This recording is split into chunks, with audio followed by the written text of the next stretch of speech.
A paz do Senhor, pastor Alfredo. Pai, minha irmã, Tudo bem? Tá conseguindo me ouvir bem? eu tô te ouvindo bem. Ótimo, perfeito. Pastor, quero te agradecer pela disponibilidade, pela honra de te receber aqui. E eu sei que vai ser um bate-papo edificante, vai ser um momento em que Deus vai falar aos nossos corações. Eu tenho certeza que mais uma vez o Espírito Santo vai te usar com graça, né? E quero te deixar bem à vontade para falar aquilo que Deus colocou ao seu coração, conduzir essa conversa da melhor maneira possível, tá? E é um prazer muito grande, uma honra muito grande te receber, viu? Ô, Fernanda, o prazer é todo meu. Sempre poder expor as Escrituras, falar de Jesus, de coisas do céu. Eu quero te pedir perdão também pelo tempo, né? Que você está tentando agendar essa live, me perdoa, né? Mas às vezes são muitos compromissos, viagens.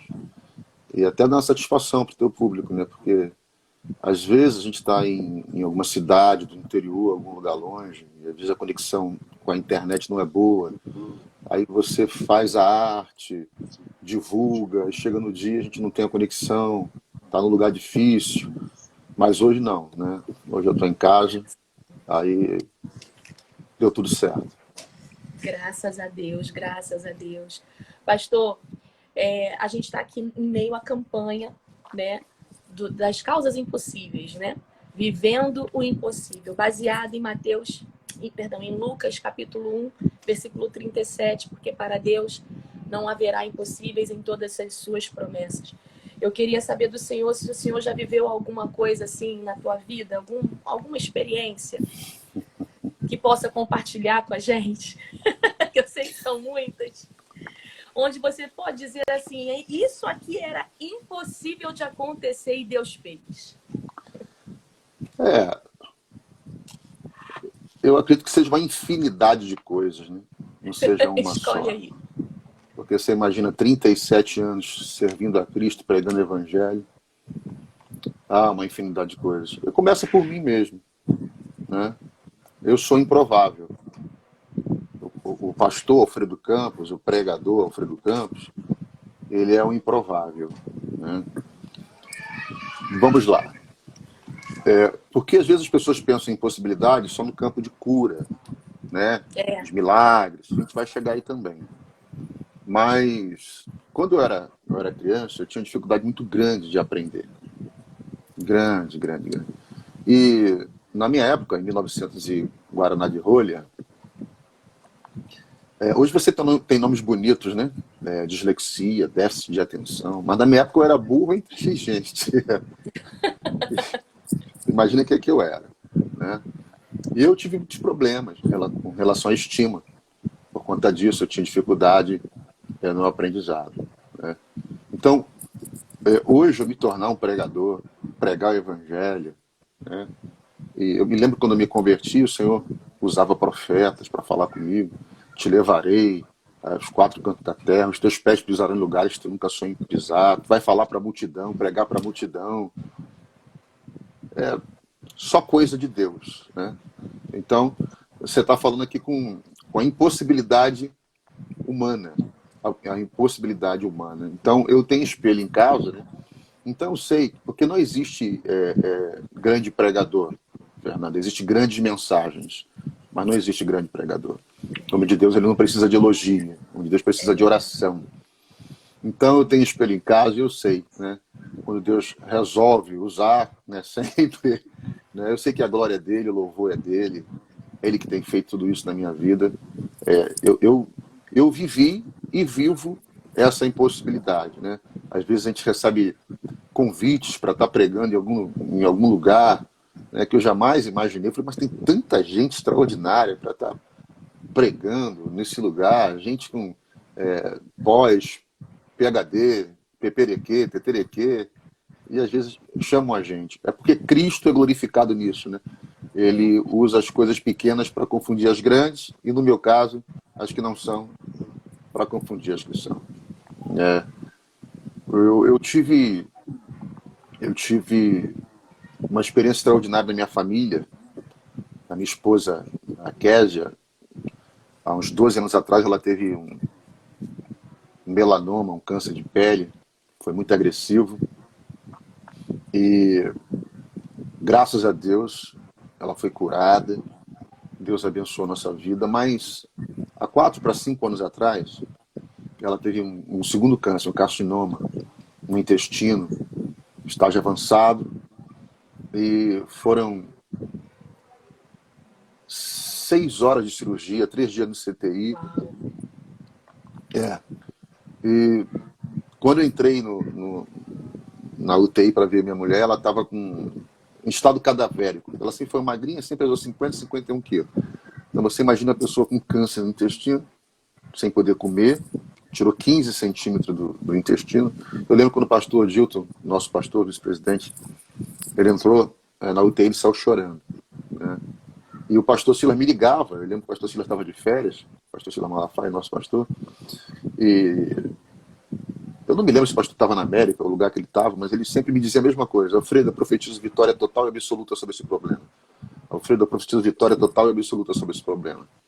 E o nosso receio era que talvez houvesse a metástase, né? E Jesus curou a minha mulher, tirou ela daquela UTI, ela não tem mais nada há anos, a Deus seja a glória. Então, são muitas experiências com Deus, muita coisa. Eu acho que 1 hora ia ser muito pouco para a gente falar sobre isso aqui. Glória a Deus. E nesse período, qual foi, assim, teve algum texto específico que Deus tenha falado contigo nesse período que passou com a sua esposa, né, com essa enfermidade? Tem algum... Olha, o Salmo 118, versículo 23, ele marcou muito a minha vida, né? Diz: o Senhor fez isto, e é coisa maravilhosa aos nossos olhos. O Senhor fez isto, e é coisa maravilhosa aos nossos olhos. Agora, Fernanda e o público que está aqui, né, é até bom que vocês ouçam isso. Qual é o grande problema? 2 áreas. Existem 2 áreas. A primeira é que você quer entender Deus. Eu já desisti disso há muito tempo. Por que nós queremos entender Deus, Fernanda? Porque nós somos seres racionais, lógicos, cartesianos. Trabalhamos o tempo inteiro, todo o tempo, com perguntas e respostas. E tudo aquilo que transcende a matéria nos traz uma confusão mental. Teve um homem na Bíblia que quis entender Deus e quase enlouqueceu.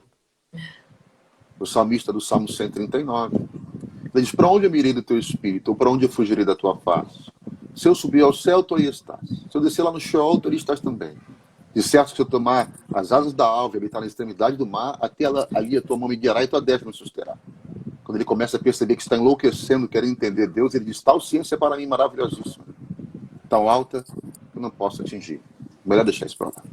Então tem uma mensagem que eu prego, eu falo de John Wesley. John Wesley disse: traga-me um verme que entenda a mente de um homem, e eu trarei um homem que possa entender a mente de Deus. Quem consultou a mente do Senhor para conhecê-lo?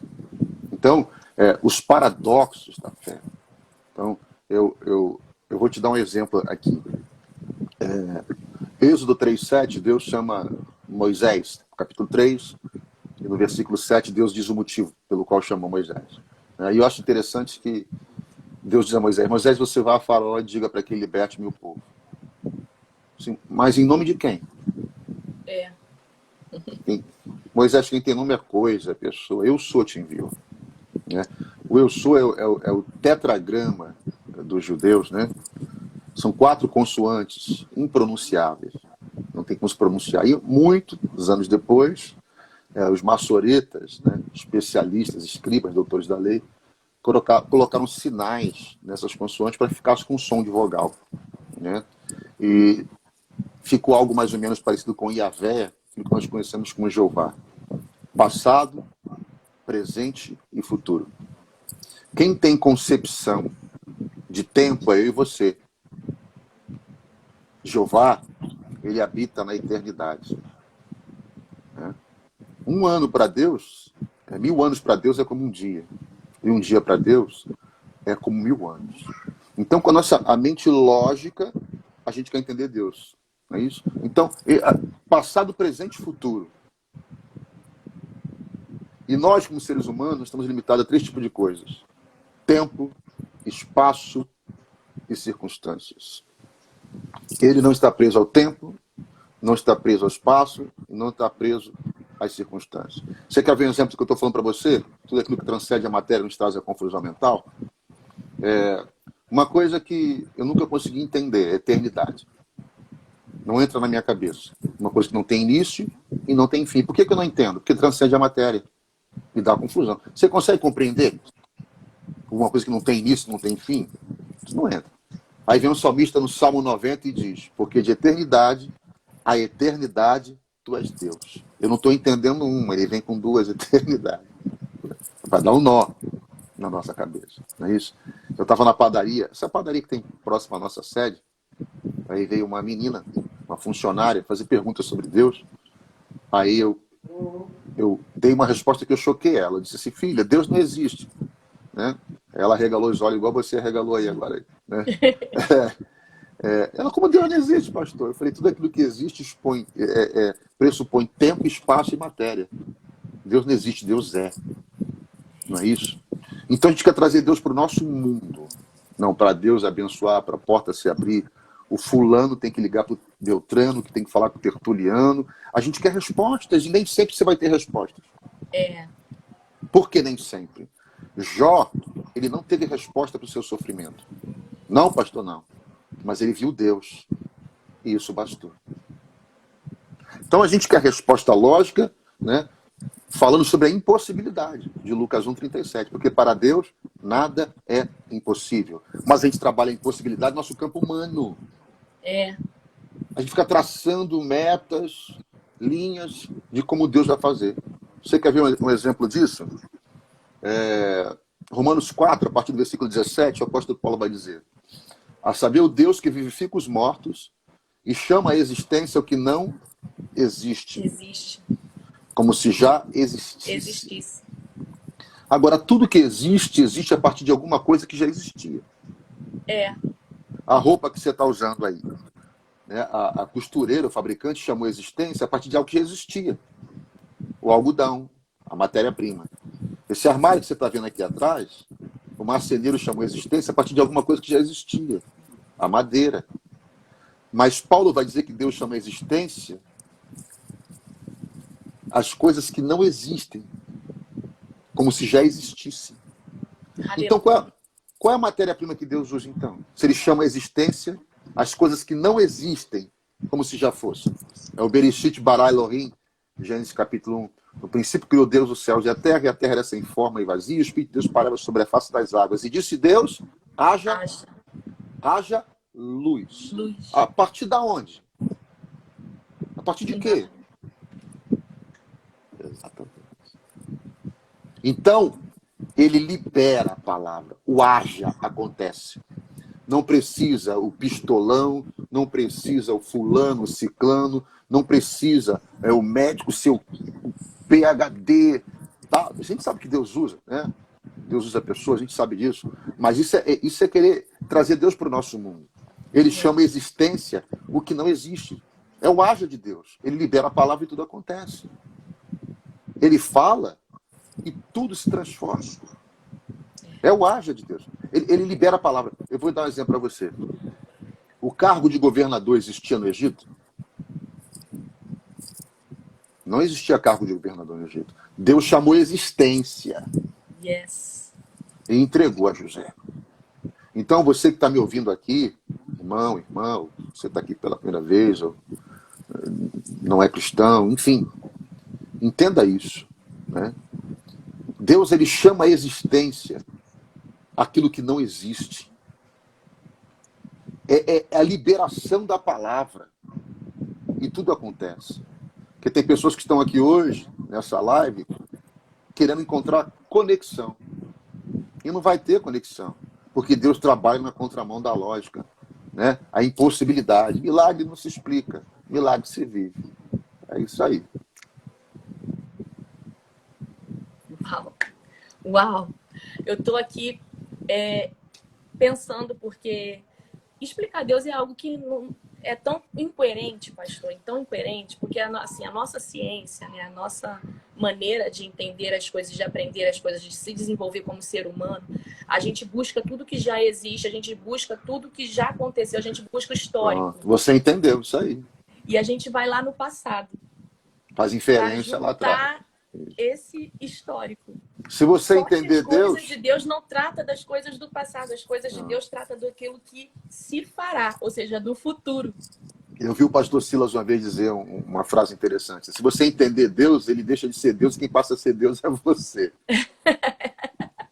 Né? Você não tem a impossibilidade de Deus. Ele é Deus do impossível. Agora, na nossa mente, vamos lá. Você quer ver uma confusão mental? Vamos lá. Efésios 3:20, Paulo vai dizer: ora, aquele que é poderoso para fazer tudo, muito mais. O que é mais que tudo, Fernando? O que é mais que tudo? Então, olha Deus. Aquele que é poderoso para fazer tudo mais. Mais que tudo eu não conheço. Abundantemente. Além daquilo que pedimos ou pensamos. O que você pensou hoje aí? Você que estava dirigindo o automóvel, você, mãe, que estava com seu filho levando para a creche, para a escola. Não foi nenhuma oração, foi um pensamento. Você suspirou, Deus. Deus pode fazer além daquilo que você pensou, além daquilo que você imaginou. Deus pode fazer. Deus pode fazer. Eu creio. Diante de tantos impossíveis que a gente vê na Bíblia, né? Eu estava outro dia conversando com uma amiga e ela estava falando assim para mim, ela não é cristã, e ela estava falando assim para mim, mas eu não vejo hoje em dia os milagres que Jesus fazia acontecendo hoje em dia. Eu falei, então você não está olhando direito. Porque ele continua fazendo, ele não mudou. Ele é o mesmo. Ele não parou. Ele é o mesmo ontem, hoje e eternamente. Ele é o Deus de milagres, ele continua fazendo milagres. Ele continua fazendo. E aí ela falou assim, mas eu não vejo igual era naquela época. Eu falei, falta procurar. Vamos procurar junto? Que época? Vamos buscar junto? Porque para ver certas coisas, você precisa usar uma coisinha que está faltando aí, mas eu posso te ajudar nisso. Ela falou o quê? Eu falei, fé. Se você não usar a fé, não tem como. A palavra de Deus diz, quem crê, verá a glória de Deus. Né? E eu falei para ela, você precisa primeiro crer que pode acontecer, para depois você descobrir coisas que estão ao seu redor e você não está enxergando por falta de fé. Sabe qual é o nosso problema, Fernanda? Isso é muito sério. Nós queremos teologizar a fé. Trazer a fé para o campo da teologia. É o seminário da fé, o congresso da fé, alguém que vai falar sobre fé, compêndios teológicos sobre a fé. Então vamos lá. Você conhece, né, a história do centurião de Cafarnaum, que o criado dele ficou doente, ficou moribundo, né? E aí Jesus estava se dirigindo para a casa dele, a pedido dele, os anciãos foram lá, né? A pedido dele. Senhor, olha, ele ama o nosso povo e ele é digno que tu faça isso. Aí de repente chega uma caravana, chega um povo e disse, olha, o cara mandou um recado lá, ele disse o seguinte, olha, que ele é homem de autoridade. Ele diz a um vai, e ele vai, diz a outro vem, ele vem. Mas ele mandou um recado para o Senhor, ele falou que, quanto a ti, Jesus, ele não é digno que tu entre debaixo do teto dele. Diz uma palavra e o teu criado vai ficar curado. Qual foi a resposta de Jesus? Nem Israel eu vi tamanha fé. Então, olha, veja bem, nem em Israel eu vi tamanha fé. Jesus estava dizendo que aquele centurião romano, que não entendia nada de Bíblia, de judaísmo, de cristianismo, ele conhecia os deuses da mitologia romana, não conhecia nada da Torá. Jesus está dizendo que aquele cara tinha mais fé que o sacerdote no templo, é isso? Aleluia! Porque ele disse, nem Israel eu vi tamanha fé. Jesus está dizendo que aquele camarada tinha mais fé que os 12 apóstolos. Então, a gente quer teologizar a fé. E o que é fé? Fé é crer. Você lembra de Mateus capítulo 2? Os magos, eles vieram seguindo a estrela. Olha, aqueles caras que eram conselheiros de reis, persas, árabes, trabalhavam como se fossem os cientistas da época, né? Alquimia, tudo, astrologia. E aqueles camaradas, eles não conheciam. Preguei isso terça-feira passada, retrasada na nossa sede. Eu falei sobre isso, né? Os 3 tipos de adoradores. Né? E quando eles chegam a Herodes, viemos adorar aquele que é nascido rei dos judeus. Aí Herodes vai, chama toda a nata da religiosidade judaica, os escribas, os fariseus, os doutores da lei, e começam a fazer perguntas. E eles respondem. A profecia de Miqueias 5:2, e tu, Belém, terra de Efrata, de maneira nenhuma és a menor entre a cidade, porque de ti sairá o Messias. Então, eles conheciam o tempo, o profeta, a cidade que ele nasceria, tudo, mas eles foram adorar com os magos? Não foram. Eles tinham conhecimento, mas não tinham fé para ir adorar aquele que nascera rei dos judeus. Então, aqueles magos tinham mais fé do que os escribas, do que os doutores, no templo. Como é que uma pessoa que aceita Jesus hoje, não conhece nada da Bíblia, nada, está na campanha da vitória aí na quinta-feira na nossa sede, faz a campanha, Jesus abre porta, Deus libera uma palavra, um milagre acontece. Fé, você não pode teologizar isso. A pessoa não precisa conhecer a Bíblia de Gênesis e Apocalipse. É fé. Eu creio. E ponto final. Eu creio. Acabou. E não tem essa de muito tempo de igreja, né, pastor? Não. Não tem. Eu lembro, por exemplo, vou fazer uma comparação aqui muito simples, assim. Ó, a mulher cananeia. Jesus olhou para a fé dela e falou: mulher, grande é a tua fé. Mas a gente vê em vários outros momentos que até para os próprios discípulos que andavam dia a dia ali com Jesus, Jesus olhava e dizia: homem de pequena fé. Mateus 17:20, né? Jesus diz que eles tinham uma pequena fé. Mas Jesus disse: se vocês tiverem a fé do tamanho de um grão de mostarda, direi este monte, sai daqui para colar. E ele irá. E aí, eu meditando, né? Pensando aqui cá com os meus botões. A fé do tamanho de uma semente, que é uma das menores sementes, né, que se conhecia, semente de mostarda, né, o grão de mostarda. O que acontece com toda semente? Ela fica estática na terra? Ela cresce. Ela cresce. Então isso diz que a fé tem que ser desenvolvida dentro de mim, dentro de você. É isso?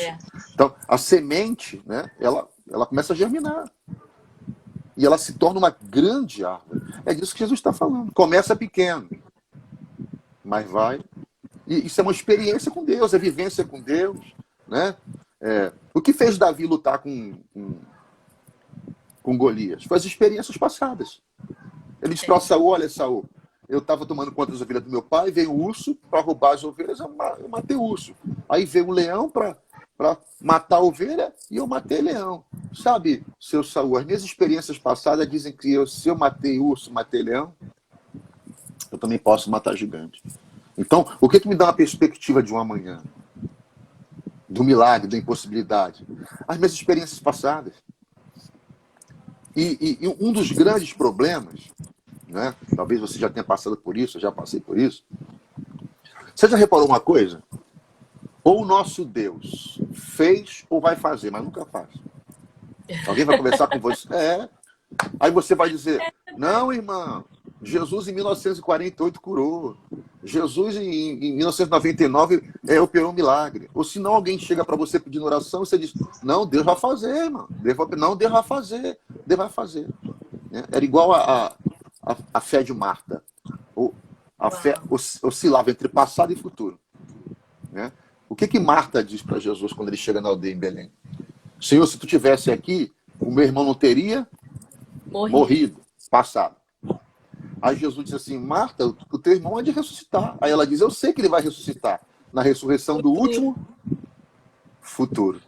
Aí Jesus vê a fé dela oscilando entre passado e futuro. O que Jesus precisa fazer? Trazer a fé dela para o presente. Aí ele diz: Marta, eu sou a ressurreição e a vida.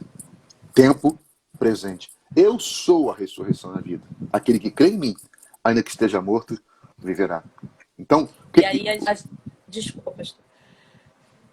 A gente então, vê que, de fato, não tem a ver com o tempo, porque, por exemplo, a mulher samaritana que tinha acabado de conhecer Jesus passou por essa transição aí também. Foi para o passado, foi para o futuro, até que Jesus diz para ela, eu sou. E ele se apresenta para ela e é a primeira vez que ele diz, né, para alguém, eu sou. Né? é verdade. E aí você tem exemplo lá em Marcos, capítulo 5, o endemoniado de Gadara, aquele camarada. Os leprosos eram 10, um voltou para agradecer, né? Aí Jesus disse, vai, né? A tua fé te salvou. Olha que coisa interessante. Olha que coisa interessante. A tua fé te salvou. Isso é maravilhoso. Aquele ex-leproso teve encontro com Jesus e foi salvo. Acabou. Então, eu acho que o primeiro de todos que inaugurou o paraíso, quem foi?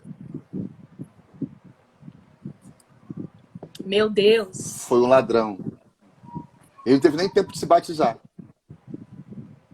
Mas a fé dele. Um criminoso, crucificado pelo discípulo. Hoje tu vai estar comigo no paraíso. Inaugurou o paraíso. Não foi um pastor que inaugurou o paraíso, não. Entendeu? Então isso é maravilhoso. A impossibilidade. Agora, o Deus do impossível. Dentro desse aspecto, falando sobre fé, pastor, eu queria que o senhor comentasse um pouquinho. Porque, assim, tem gente que acha, mesmo no âmbito evangélico, tá? Mesmo dentro do cenário evangélico, ainda tem gente que acha que para você conquistar alguma coisa, para você chegar, para você romper, para, sabe, acontecer um milagre, é necessário fazer alguma coisa. E aí traz essa questão da fé, ao invés de jogar para Deus, acaba jogando para a gente. Porque então só aconteceu porque eu fiz um jejum, eu fiz uma campanha, e se eu fiz um jejum, uma campanha, tem que acontecer. E não é muito por aí, né, pastor? Não é meritocracia. Começando pela salvação. A salvação é por obras? Não.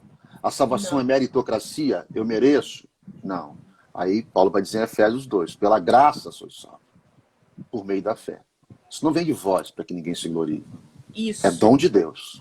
É dom de Deus. Então, começando pela salvação. Tá? Não é por obras, não é por meritocracia. A gente tem que entender isso.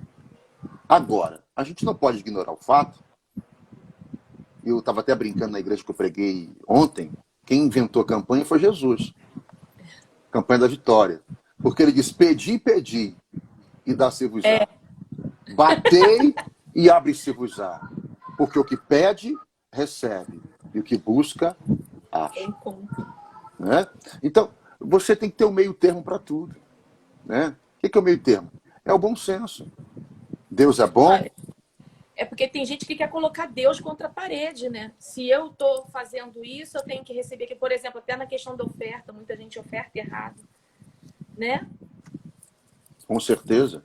Com certeza. A oferta é um tributo de honra a Deus. A oferta é um ato de reconhecimento. Se eu dou algo para alguém porque alguém precisa, o nome disso é favor, é caridade, é esmola. Eu não dou algo para minha filha, para minha esposa, porque elas precisam. Eu dou porque eu reconheço a importância e o valor que elas têm para a minha vida. Isso. Então, quando eu entrego uma oferta para Deus, uma oferta de reconhecimento. Deus não precisa, Ele é o dono do ouro e da prata. Mas eu reconheço o que Deus fez pela minha vida. É um ato de reconhecimento e é um ato voluntário. Agora, eu vou atrair o favor de Deus com a minha meritocracia, né? Com as minhas obras. Não. Até porque por merecimento ninguém merece nada. É misericórdia. É a misericórdia, é a graça. É a misericórdia de Deus. É a misericórdia de Deus.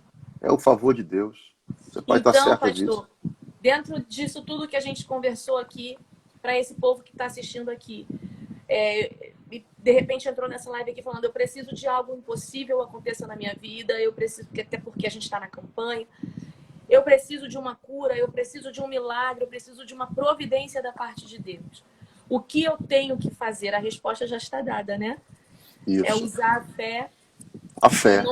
Não considerar que a gente pode fazer alguma coisa para que Deus faça outra. Gênesis capítulo 18, versículo 14. O Senhor diz a Abraão, porque Deus fez uma promessa a Abraão, que ele seria pai e que Sara seria mãe. Né? A gente só fala que Sara não podia ser mãe, Sara era estéril. A gente tem parte em cima disso. Mas Romanos 4, Paulo vai dizer que ambos estavam com os membros amortecidos. Uau. Abraão também não podia ser pai. Aqui que reside, né, o milagre. Aí o Senhor disse que ela ia dar luz, que ela ia ser mãe. Né? E ela riu. Por trás da tenda ela riu.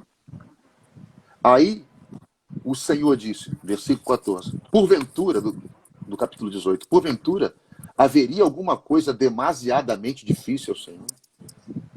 Responde aí, você que está nessa live aí. Haveria alguma coisa, a gente vai entrar vai ter um outro desdobramento aqui. Tá?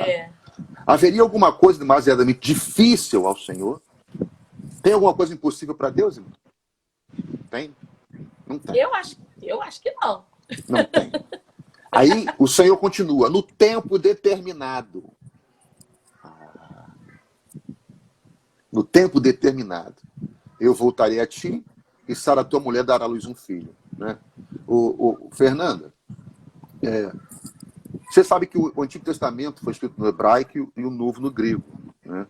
Mas os judeus helenistas, os judeus de cultura grega, eles tinham uma necessidade de ter as escrituras em grego.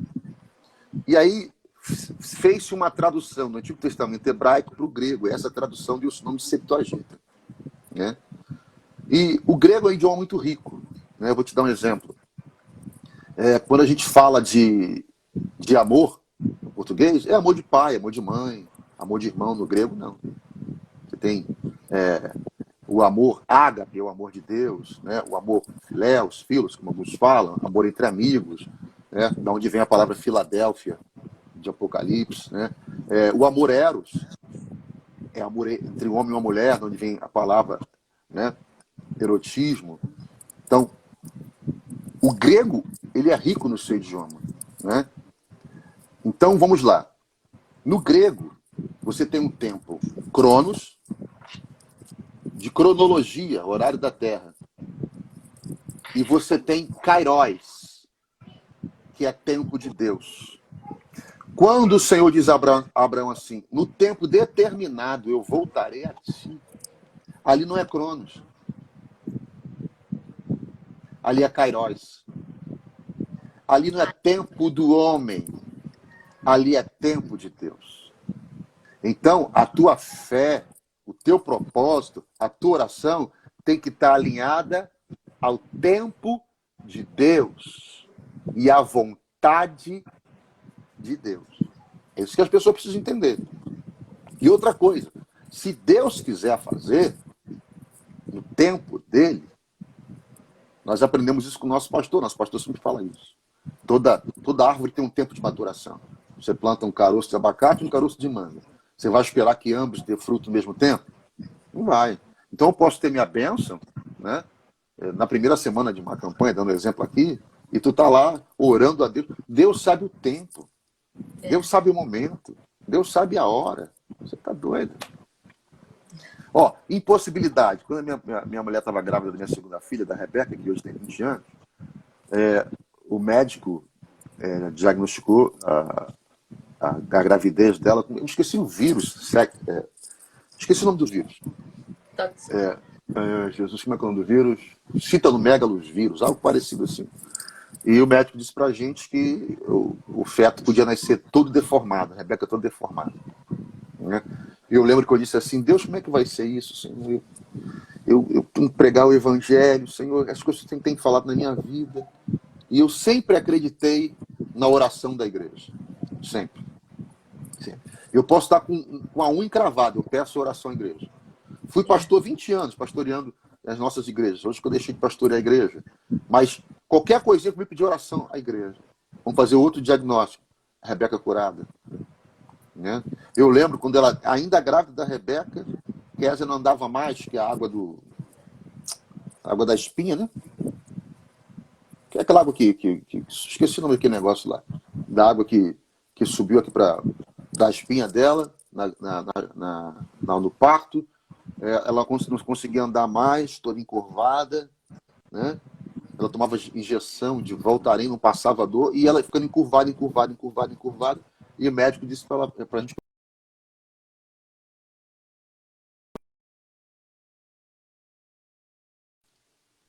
ou sem andar. E você crê no que Deus faz? Creio. Você crê que Deus usa os seus profetas? Creio. O camarada que ligou para Jesus, pastor Danielzinho, muito conhecido, né? Conheço. Não. Tive lá Então, segunda-feira.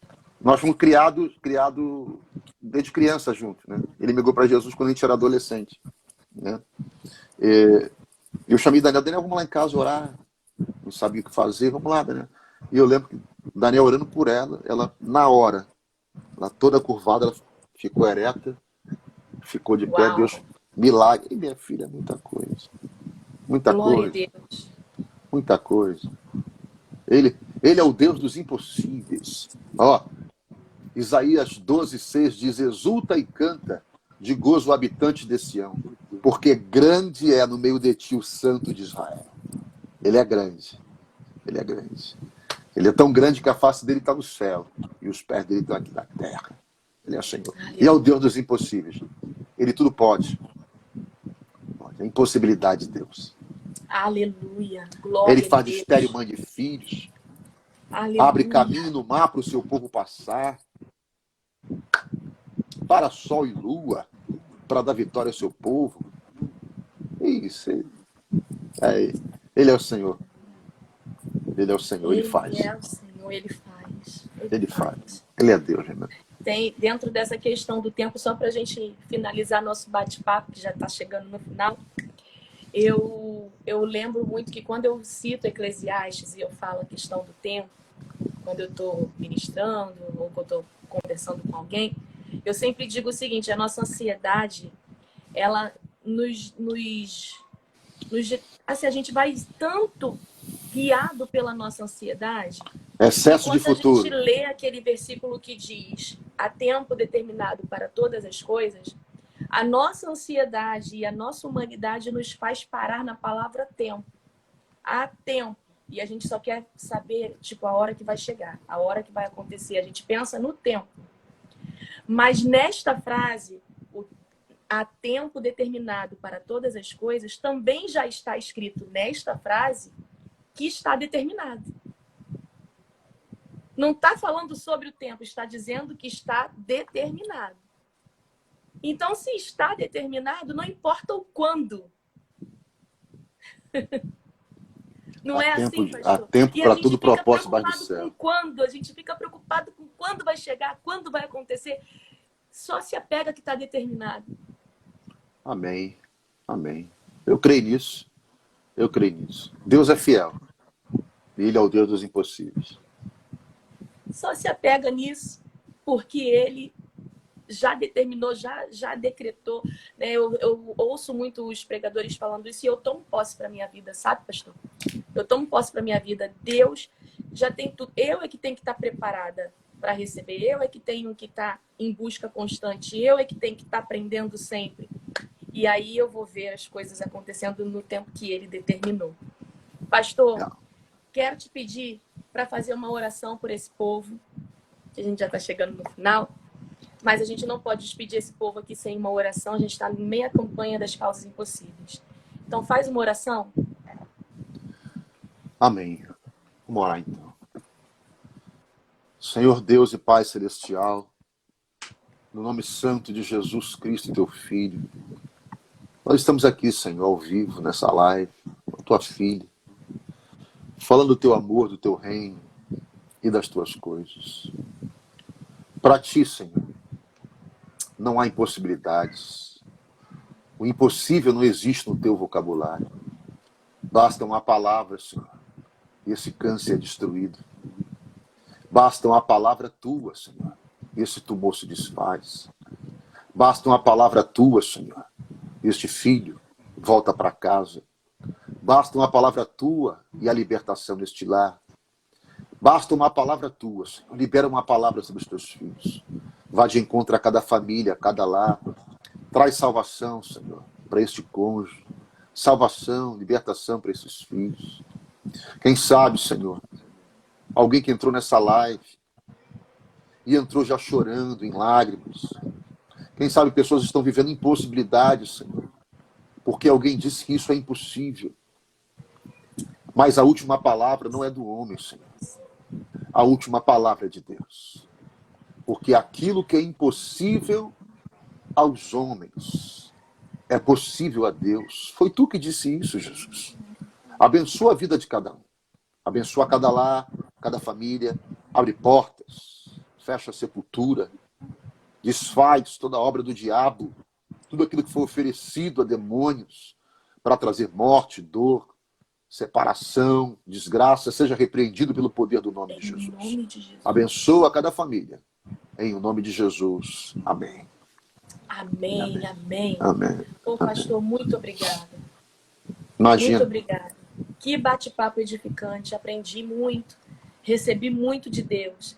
E a minha oração é que Deus continue te levando.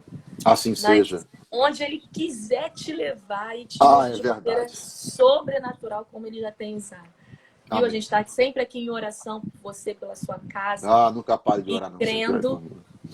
E crendo que a vitória é nossa pelo sangue de Jesus. Quer se despedir? Quer falar com alguém que esteja aí assistindo? Não, só dizer aí, muito obrigado aí pelo tempo dispensado aí, pela atenção do pessoal.